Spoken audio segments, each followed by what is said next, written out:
అంటే గ్రామాల్లో ప్రజలను చైతన్యవంతం చేసి అయ్యా ఈ కాలేజీలు ప్రైవేటీకరణ అయిపోతే పేదవాడికి ఉచిత వైద్యం అందదు, పేద విద్యార్థులు పేదవాడి ఇంట్లో డాక్టర్ చదవాలనే కలగానే మిగిలిపోతుంది కనుక మనందరం కూడా సంతకాలు పెట్టి గవర్నర్ గారికి సమర్పించి మా రాష్ట్రంలో సుమారు 1 కోటి మంది ఈ కార్యక్రమాన్ని వ్యతిరేకిస్తున్నారు, ఈ కార్యక్రమాన్ని ఆపి ప్రభుత్వమే భరించండి, ప్రభుత్వం భరిస్తే పేదోడికి ఉచితంగా వైద్యం అందుతుంది, పేదోడు ధైర్యంగా వెళ్ళి ఉచితంగా ఆపరేషన్ చేయించుకోగలడు అనే కార్యక్రమాన్ని బలపరుస్తూ కోటి సంతకాల కార్యక్రమాన్ని కూడా జగన్మోహన్ గారు కార్యక్రమాన్ని రూపొందించారు.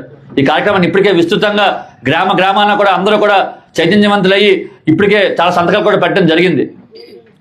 ఇప్పుడు వీళ్ళు తొంత ఎలాగుందంటే మొన్న ఏం చెప్పారు, ప్రైవేట్ గుడిలో చచ్చిపోతాం సంబంధం లేదు అంటున్నారు.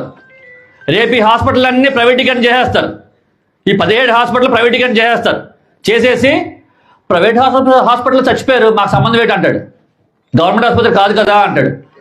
అదా మీరు పేదవాడి తప్ప మీకు ఉండాల్సిన చిత్తశుద్ధి. గవర్నమెంట్